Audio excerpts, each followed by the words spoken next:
Kalian sering overtrade. Inilah beberapa tips agar lebih nyaman saat trading. Nah, sebelumnya, kenalin, aku Sally, personal trading analyst di Remax. Kali ini aku bakal bahas seputar overtrading. Pernah nggak sih kalian merasa gatal atau pengen terus klik buy sell? Padahal signal itu belum jelas. Nah, hati-hati itu adalah tanda-tanda kalian sedang overtrading. Nah, sebelum bahas lebih dalam, kita kenali dulu apa itu overtrading. Nah, overtrading itu melakukan terlalu banyak transaksi. Ini seringkali didorong oleh emosi kita sendiri karena ketakutan ataupun keserakahan. Hal ini dapat menyebabkan kerugian yang signifikan. Overtrading itu bukan cuma soal bukan buka posisi banyak, tapi soal buka posisi tanpa alasan yang jelas. Nah, seringkali kita tuh trading bukan karena ada setup, tapi karena bosan. Atau mungkin karena kayaknya ini bakal naik, kayaknya ini bakal turun. Nah, karena balas dendam sama market. Nah, dampak negatif dari overtrading itu yang pertama ada kerugian finansial. Transaksi yang berlebihan ini meningkatkan biaya yang mengikis modal, seringkali berakhir dengan kerugian yang besar. Lalu ada kelelahan mental. Overtrading menyebabkan stres. Ini juga mengakibatkan kelelahan, keputusannya jadi buruk. Makanya sebelum kita terjun ke market, kita harus tahan mental kita, harus mental kita tuh sehat, konsisten gitu. Jadi biar enggak over trading gitu.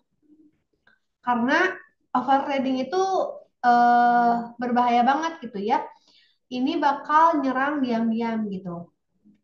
Capek mental iya, akun boncos juga iya. Makanya kita harus eh, terplan gitu ya. Nah, yang ketiga ada strategi tidak efektif. Melanggar aturan trading. Ini merusak konsistensi rencana trading jadi sia-sia. Maka dari itu, sebelum kita sebelum kita trading, kita harus punya plan trading.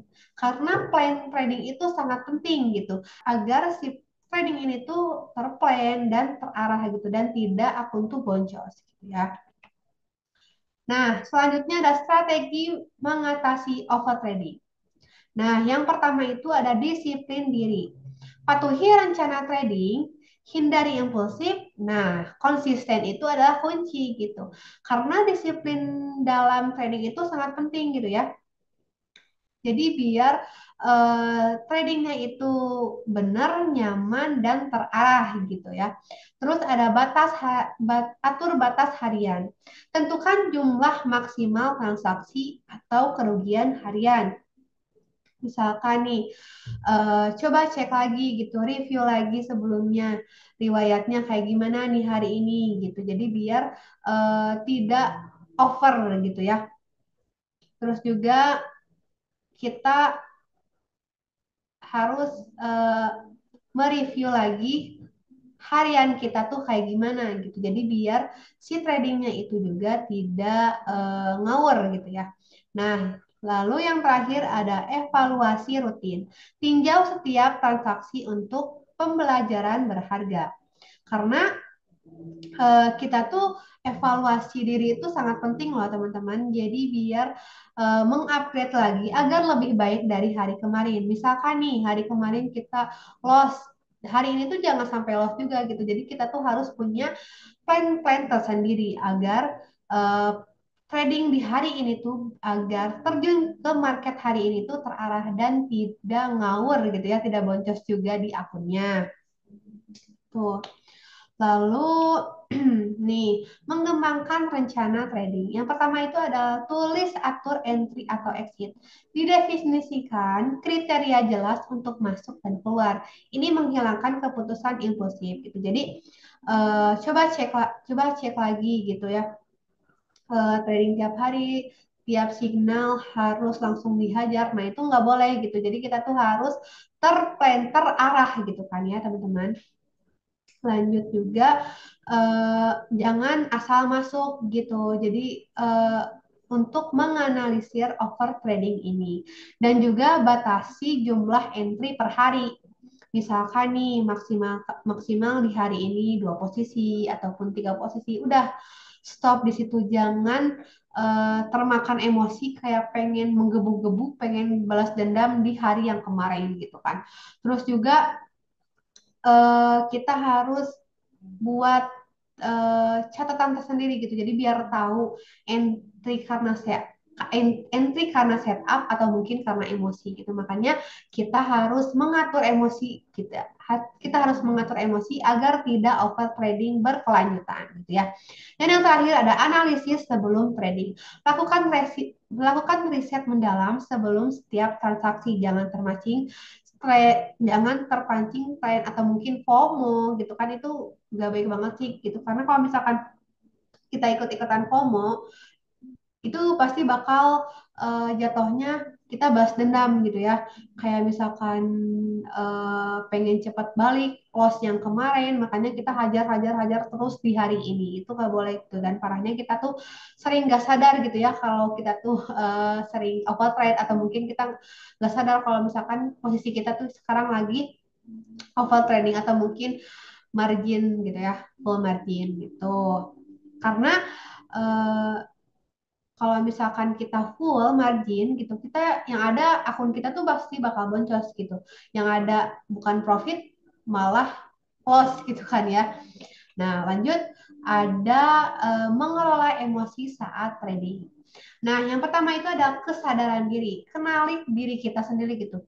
Kalau misalkan diri kitanya emang udah siap terjun ke market, oke, gas gitu kan. Hari ini eh, terjun trading gitu kan, analisis market ini gitu kan. Tapi kalau misalkan dalam diri kitanya juga belum siap, kita harus jeda dulu. Nah, makanya kita ambil jeda dulu jika emosi muncul gitu. Jadi kita tuh harus berhenti sejenak, kayak rehat dulu biar nggak over banget tradingnya tuh di hari ini gitu. Dan teknik relaksasi gitu. Jadi kayak hati pernafasan, jadi kayak eh, healing sejenak dulu lah, jangan selalu digas terus gitu kan, karena jangan biarkan si emosi ini tuh mengendalikan trading kita gitu kan. Yang ada kita yang kemakan market, bukan kita yang mau profit malah jadinya loss gitu ya. Dan juga apa sih manfaat disiplin trading? Yang pertama itu ada profitabilitas konsisten, mengurangi kerugian dan meningkatkan peluang untung jangka panjang.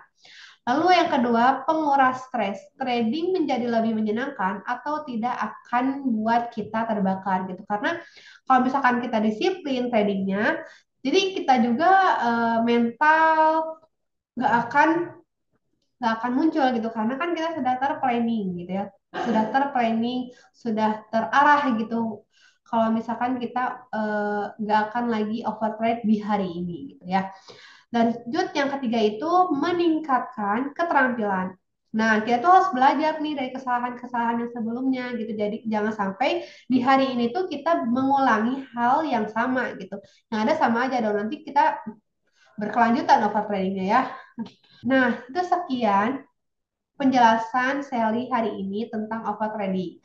Nah, buat teman-teman di sini, kalau misalkan ada yang bertanyakan, boleh komen di bawah dan jangan lupa di like, comment, and subscribe ya teman-teman. Bye-bye.